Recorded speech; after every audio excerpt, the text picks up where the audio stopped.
আমি প্রতিদিন ভাবি কাল থেকে ভালোভাবে পড়াশোনা শুরু করব। কিন্তু সেই কাল আর আসে না। তাই আজ থেকে আর কাল নয়, আজ থেকে শুরু করছি আমি। আসসালামু আলাইকুম সবাইকে, welcome to my study blog.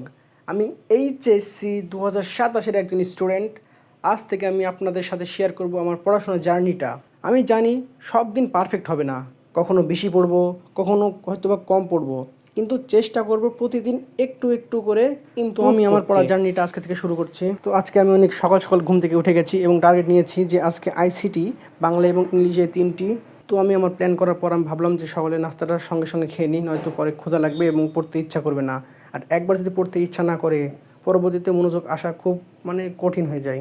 ভাইয়া দোকান থেকে পরোটা এনেছিল, তো আমি সঙ্গে সঙ্গে সেটা খেয়ে ফেললাম এবং ভাবলাম যে তাড়াতাড়ি শুরু না করলে পরবর্তীতে অলসতা ধরে যাবে এবং আমি হয়তো পরবর্তীতে আমার টার্গেটটি ফিল আপ করতে পারবো না। আজকে আমার টার্গেট খুব সিম্পল। প্রথমে আইসিটি এর কিছু টপিক পড়ব, তারপরে বাংলা পড়ব, আর শেষে ইংলিশের কিছু কাজ করব। আজকে দেখি আসলে কতটা কম। আজকে আমি আইসিটি দিয়ে শুরু করলাম। তো আমি আজকে আইসিটি চ্যাপ্টার 4 HTML অধ্যায়টি পড়ব। তো প্রথমে একটু কঠিন লাগছিল, কিন্তু কিছুক্ষণ পর আস্তে আস্তে আমার ফোকাসটি চলে আসলো। যে কেউ যখন কোনো কাজ করতে চায় তখন তার কাছে সেটা অনেক হার্ড লাগে বা কঠিন লাগে।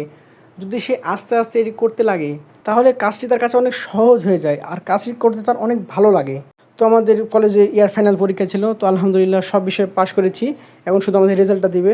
আর এর মধ্যে আমার অনেক বড় জমে গেছে। তো আমি ভাবছিলাম যে আসলে যদি আমি এখন থেকে শুরু না করি, পরবর্তীতে আমার জন্য অনেক সমস্যা হয়ে যাবে। যেমন কলেজের পড়া, অনলাইনের পড়া, পার্সোনাল পড়া, তো এইসব মিলিয়ে অনেক তো গ্যাপ পড়ে যাবে আমার। আইসিটি অনেকক্ষণ পড়ার বদলে আমি ছোট্ট একটা ব্রেক নিয়েছি। ব্রেক মানে কিন্তু 1 ঘন্টা ফেসবুক না, কয়েক মিনিট রেস্ট নিয়ে আবার পড়ায় ফিরে যাচ্ছি।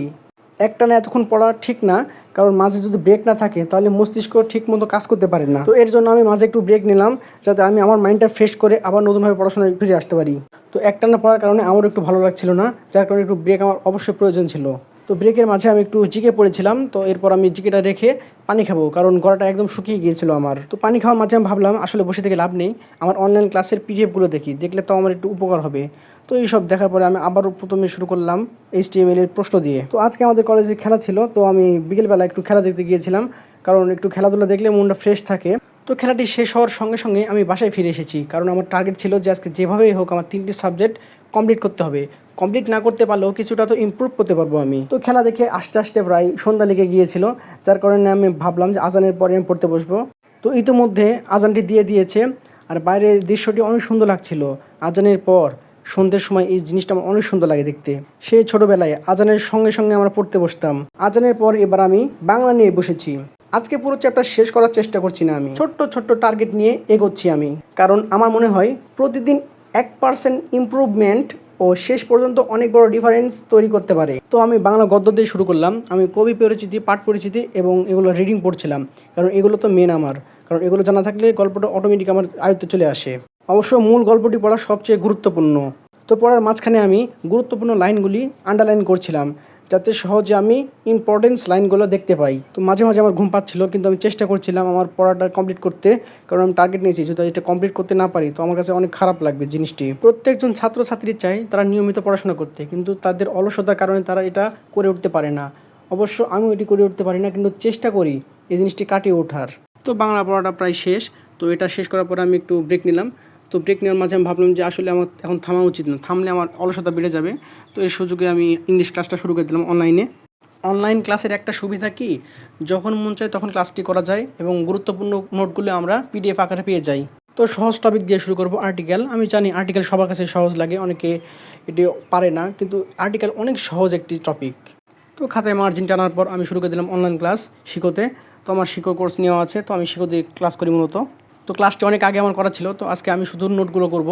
তো নোটগুলো করার কারণে আমি আগে PDF দেখব, PDF আকারে আমি সবগুলো নোটটি উঠে নিব।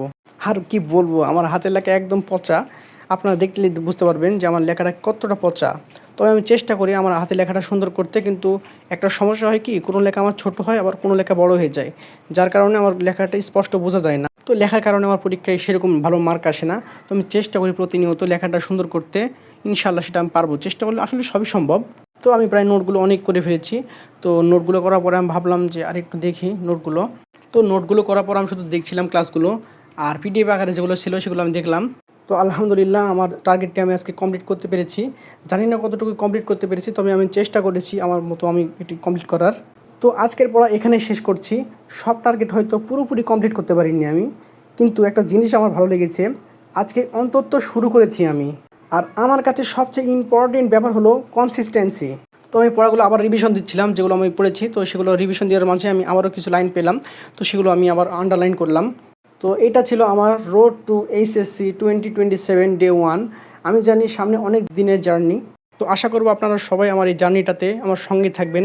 তো সবাইকে আসসালামু আলাইকুম, সবাই ভালো থাকবেন, সুস্থ থাকবেন।